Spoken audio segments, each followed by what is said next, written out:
ദൈവത്തെ മറക്കുന്ന മനുഷ്യരുണ്ടോ? 50-ാം സങ്കീർത്തനം 22-ാമത്തെ വാക്യം. ദൈവത്തെ മറക്കുന്നവരെ ഇത് ഓർത്തുകൊള്ളുവീൻ, അല്ലെങ്കിൽ ഞാൻ നിങ്ങളെ കീറിക്കളയും, വിടിവിക്കാൻ ആരും ഉണ്ടാകുകയില്ല. ഇത് വളരെ ഭീഷണി കലർന്ന തിരുവചനമാണ്. ദൈവമൊന്നും ആരെയും ഭീഷണിപ്പെടുത്തുകയൊന്നുമില്ല. ഭീഷണിപ്പെടുത്തുന്നതെല്ലാം ഭീരുക്കളുടെ ഒരു രീതിയാണ്. ദൈവം മനുഷ്യനെ ഭീഷണിപ്പെടുത്തുകയൊന്നുമില്ല. ദൈവത്തിന് അങ്ങനെയൊന്നുമില്ല. പക്ഷേ ദൈവഭയമില്ലാതെ പോകുന്ന മനുഷ്യരെ ഒന്ന് ഓർപ്പിക്കുക. അവരോ അവരുടെ മക്കളോ എങ്കിലും ഇതൊന്ന് അറിയാനാ. 16-ാം വാക്യം മുതൽ, ദുഷ്ടനോട് ദൈവം അരുളി ചെയ്യുന്നു, നീ എൻ്റെ ചട്ടങ്ങളെ അറിയിപ്പാനും എൻ്റെ നിയമത്തെ നിൻ്റെ വായിലെടുപ്പാനും നിനക്കെന്ത് കാര്യം? അതായത് ഇതാരാ? ദൈവത്തിൻ്റെ പേരിൽ ഉപദേശിച്ച് നടക്കുന്നവരിൽ ചിലരുടെ കാര്യമാണ്. അതെ, കപടഭക്തനായ കള്ളഭക്തന്മാരുടെ കാര്യമായി പറയുന്നത്. ചുവടെ കടത്തി പറഞ്ഞ കള്ളപ്രവാചകന്മാരുടെ കാര്യം, കള്ളപ്രഭാഷകന്മാരുടെ കാര്യമായി പറയുന്നത്. ദൈവിക കാര്യങ്ങളുടെ മുൻപിൽ നിന്നുകൊണ്ടല്ലേ സകല കൊള്ളയും കൊലയും യുദ്ധവും ഒക്കെ നടക്കുന്നത്? അല്ലേ?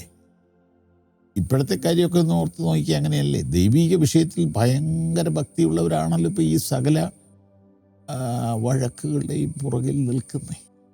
എന്നിട്ട് ദൈവം ചോദിക്കും, നിനക്ക് ഈ ദൈവിക കാര്യം പറയാൻ എന്താ മോനെ കാര്യം? നീ ശാസനയെ വെറുത്തു, എൻ്റെ വചനങ്ങളെ നിൻ്റെ പുറകിൽ എറിഞ്ഞ് കളഞ്ഞു.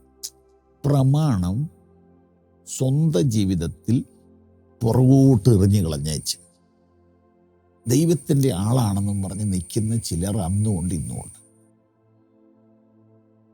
അവരങ്ങ് ദൈവത്തെ മറന്ന ജീവിക്കുന്നത്. അടുത്ത വാചകം കേട്ടണോ? കള്ളനെ കണ്ടാൽ നീ അവനെ അനുകൂലപ്പെടുന്നു, വ്യഭിചാരികളോട് നീ പങ്കുകൂടുന്നു,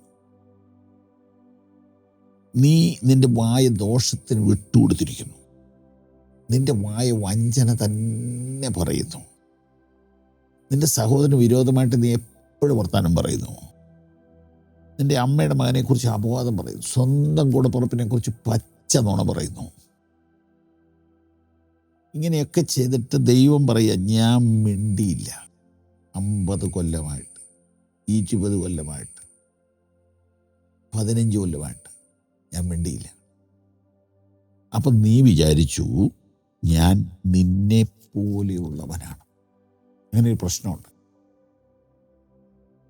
സഡൻ ആക്ഷൻ വരുന്നില്ലെങ്കിൽ ദൈവം ഇല്ലെന്നും ദൈവം പൊട്ടനാണെന്നും ചിന്തിച്ചു പോകും. അങ്ങനെ ഇപ്പം ഇഷ്ടം പോലെ ആൾക്കാർ എഴുന്നേറ്റിട്ടുണ്ട്. ഈ യൂട്യൂബിലുമൊക്കെ കാണാം. അവർക്ക് ദൈവം ഉണ്ടെന്ന് വിശ്വസിക്കാൻ പ്രയാസമാണെന്നാണ് പറഞ്ഞത്. എന്തുകൊണ്ടാണ്? ഇവിടെ നടക്കുന്ന അഴിമതിയിലൊന്നും ദൈവം പെട്ടെന്ന് കയറി ആക്ഷൻ എടുക്കാത്തതുകൊണ്ടാകട്ടോ. ദൈവമില്ലെന്ന് പറയുന്ന ആളുകളിൽ മിക്ക ആളുകളും ദൈവത്തെ അറിയാൻ ആഗ്രഹിക്കുന്നുണ്ടെന്ന് തോന്നുന്നു അവരുടെ രീതി കണ്ടിട്ട്. പക്ഷെ ആത്മാർത്ഥ അല്ലെന്ന് മാത്രം. അപ്പോൾ അനീതിക്കെതിരെ ദൈവം എന്തേ പ്രതികരിക്കാത്തത്? ദൈവം പറയുക, ഞാൻ നിന്നെ പോലെയല്ല, ഞാൻ എല്ലാത്തിനും ഒരു സമയം വെച്ചിട്ടുണ്ട്. ദൈവത്തെ മറക്കുന്നവരെ ഇത് ഓർത്തുകൊള്ളുവിൻ. ഇന്ന് ഈ ശബ്ദം കേൾക്കുന്ന ആരും ദൈവത്തെ മറക്കുന്നവരല്ല, ദൈവത്തെ ഓർക്കുന്നവരാണ്. പക്ഷേ വാ കൊണ്ട് ദൈവത്തെ ഓർക്കുക, ആഴ്ചയിലൊന്നോ ദിവസത്തിലൊന്നോ ഓർക്കുക. പക്ഷെ പ്രവർത്തിക്കുമ്പോൾ ദൈവത്തെ മറന്ന് പ്രവർത്തിക്കും. എന്നെ കേൾക്കുന്ന അമ്മമാരിത് ഓർക്കണം, മക്കളുമാരിത് ഓർക്കണം, മരുമക്കളുമാരിത് ഓർക്കണം. പ്രാർത്ഥിക്കുമ്പം ദൈവത്തെ ഓർക്കുകയും വീട്ടിൽ പെരുമാറുമ്പം ദൈവത്തെ മറന്ന് സംസാരിക്കുകയും ചെയ്യരുത്. ഭാര്യമാരിത് ഓർക്കണം, ഭർത്താക്കന്മാരിത് ഓർക്കണം. ദൈവം നിങ്ങളെ അനുഗ്രഹിക്കും.